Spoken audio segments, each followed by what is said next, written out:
онака како што беше пред 2 години овој проект, подразбираше дека треба да завршиме на пола тунел.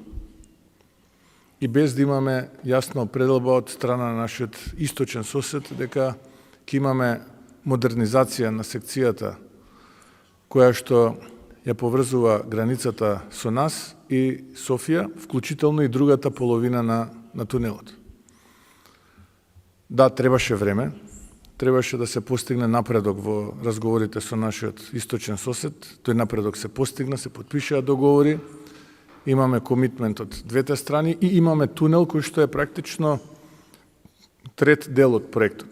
Би сакал да се заблагодарам на инвестицијската рамка за Западен Балкан на Европската Унија за обезбедувањето на 149 милиони евра грант за изградба на третата делница од железничкиот коридор 8.